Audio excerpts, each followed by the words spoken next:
Greetings, Sentinels! This is Universe Unique, and today, the truth comes to light.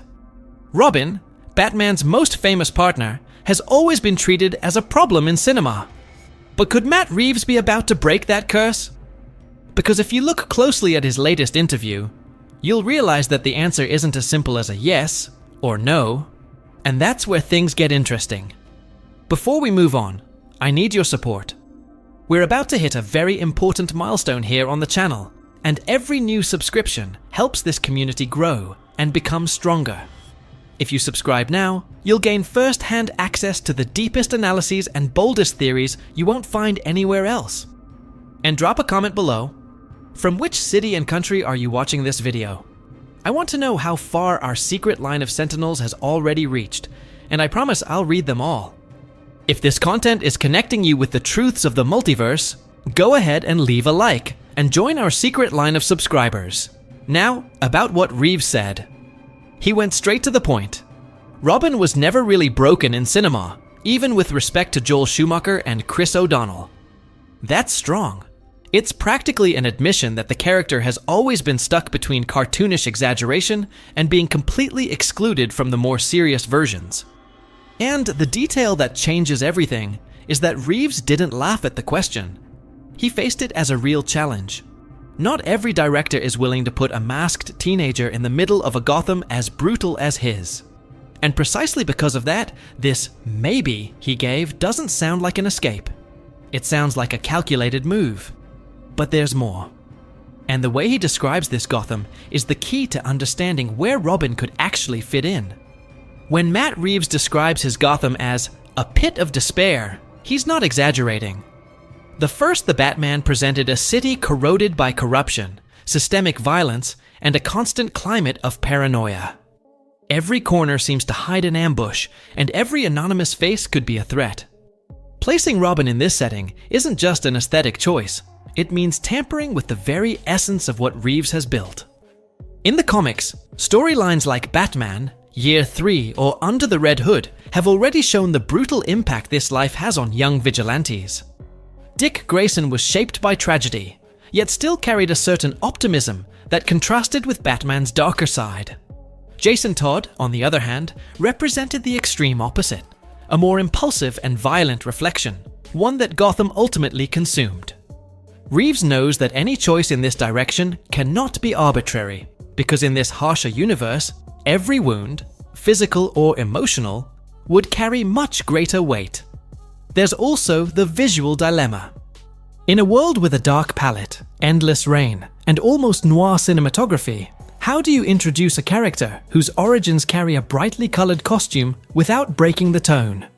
That transition would demand either a radical redesign or a narrative justification as solid as Batman's own criminal roots. From what he lets slip, Reeves isn't interested in a simple teen version of the hero. He wants an element capable of putting Bruce Wayne in real emotional danger, something that forces him to reconsider his methods, his values, and even his very mission. And what if that danger isn't just for Batman, but also for the audience? Because the idea of watching a Robin suffer on the same level Gotham has already imposed on its hardest survivors could completely change what we expect from a sequel. And that's the point that leads directly to the next detail in Reeves' statement, where a simple maybe reveals far more than it seems. When asked directly if Robin could exist in his universe, Matt Reeves didn't dodge with a "this isn't the time" or a "that doesn't fit my vision." He gave a maybe loaded with pause and reflection. For those who follow directors' statements, this kind of answer is rarely improvised. Many times, it's a way of acknowledging that ideas are already in circulation, but they're not yet ready to be revealed. Reeves even admits that he has a lot of ideas for the next chapter, and that he's still defining the entry point of the new story. That choice of words is revealing. He doesn't talk about the absence of possibility. He talks about the right moment to introduce elements. It's the same logic we saw when the Penguin subplot emerged from a narrative gap in the first film. In other words, Reeves works like an architect who waits for the perfect setting before inserting a new piece. The tone of the interview also shows careful attention to managing expectations. Instead of denying it, he reinforces that any addition to the main cast must serve to place Batman in emotional danger. That emphasis on psychological risk makes it clear that if Robin does appear, it won't be to repeat the light mentor-apprentice relationship from the animated series or the campier versions of the 1960s. It will be a relationship shaped by trauma and tension, as we've already seen in darker comic arcs, where the partner's presence ends up exposing vulnerabilities Bruce himself tries to hide. And it's precisely in this contrast, between the image of the optimistic Robin many still hold in memory, and the possibility of a character broken by the very setting, that Reeves may be planting his biggest twist. But to understand where this vision comes from, we need to look at the direct influence that shaped how he sees the character. When Reeves mentions that he grew up watching Adam West's Batman and Burt Ward's Robin, he's revealing more than just a childhood memory. He's showing the contrast between the light, almost naive tone of that version and the raw vision he built for the Batman. In the 1960 series, Robin was colorful, enthusiastic, and always ready with catchphrases.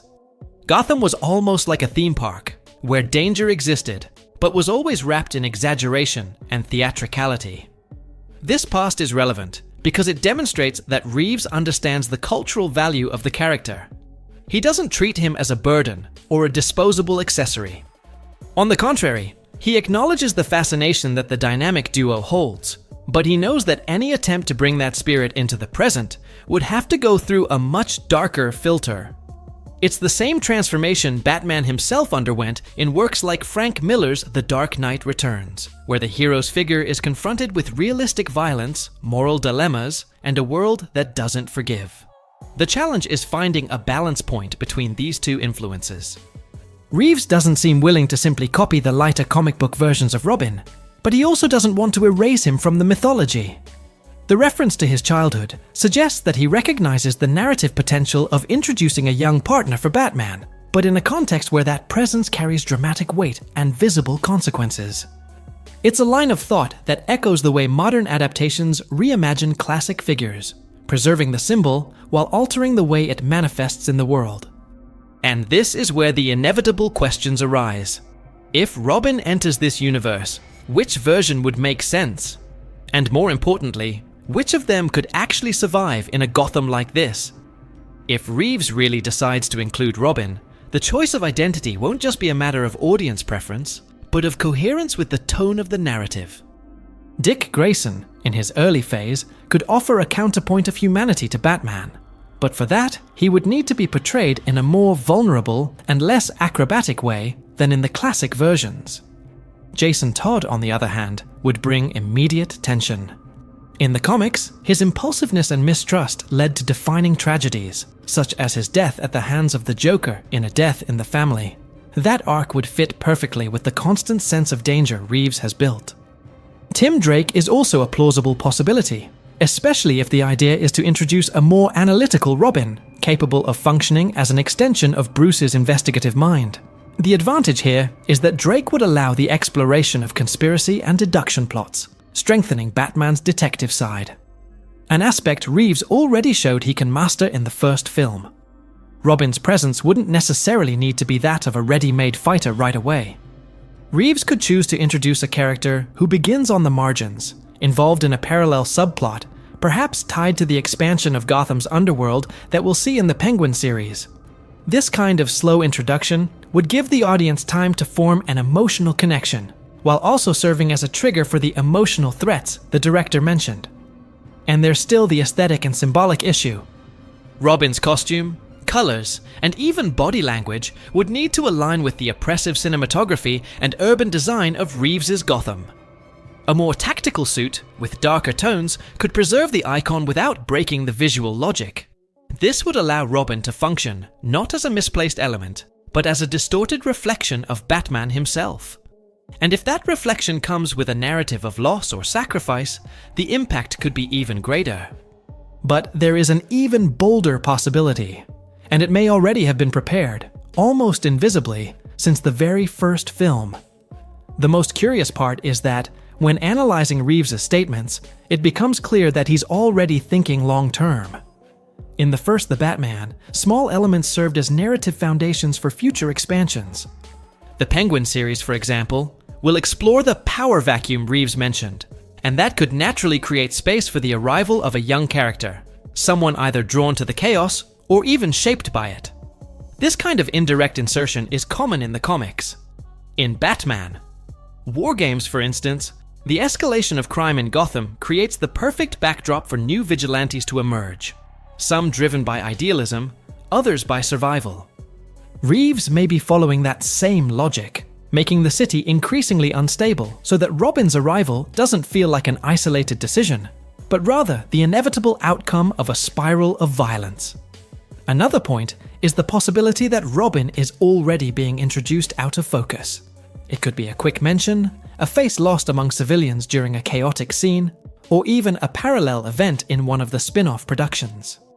This kind of invisible setup keeps the character on the radar without having to announce him officially, something Reeves would certainly use to preserve the impact of a reveal at just the right moment. Whatever the approach, the truth is that Reeves has left the door open. And in a universe like this, open doors are never just for entry. They can also expose vulnerabilities even Batman himself doesn't want to face. We're very close to reaching an important milestone here on the channel, and every new subscription strengthens this community of Sentinels who seek to analyze the multiverse with real depth. By subscribing, you ensure you won't miss any of these discussions, and you help keep alive a space where fans are respected for their intelligence. Before we wrap up, tell me in the comments, from which city and country are you watching this video? I want to know how far our network has already reached, and I promise I'll read them all.